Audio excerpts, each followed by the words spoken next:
Ang sabi ng Panginoong Jesus, pag malapit na siyang bumalik, magkakagutom, magkakasalot, lilindol.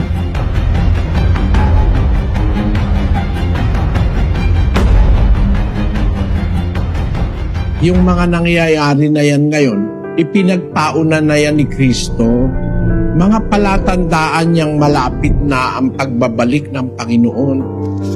Ang sabi sa Biblia, nung itanong ng mga alagad, kailan ka bababalik? Ang sagot ng Panginoon Kristo, 24:4. At sumagot si Jesus at sinabi sa kanila, "Mangag-ingat kayo na huwag kayong mailigaw ni numan, sapagkat marami ang magsisiparito sa aking pangalan na mangagsasabi, Ako ang Kristo, at ililigaw ang marami.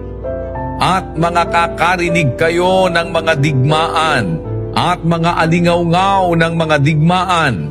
Ingatan ninyo na huwag kayong magulumihanan, sapagkat kinakailangang ito'y mangyari, datapwat hindi pa ang wakas. Sapagkat magsisitindig ang bansa laban sa bansa, at ang kaharian laban sa kaharian, at magkakagutom, at magkakasalot, at lilindol sa iba't ibang dako." Ang sabi ng Panginoong Jesus, pag malapit na siyang bumalik, magkakagutom, magkakasalot, lilindol. Salot na nilagay dito, yung talagang exact word sa Greek ng salot, yung loimos, a plague. That is a disease, figuratively a pest or pestilence. Magkakagera, magkakasalot,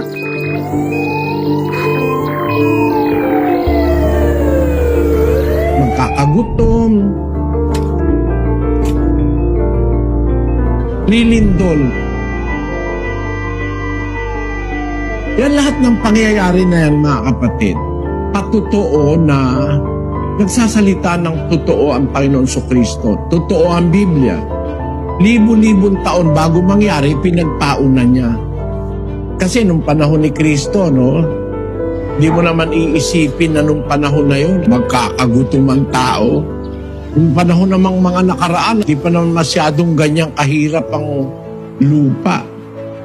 Ngayon lang napakahirap na meron nang hindi nakakakain maghapon eh. Meron ngayon sa Africa namamatay na ng gutom, di na nakakakain. Isa sa palatandaan yun, epekto yun ng gera, ng mga lindol,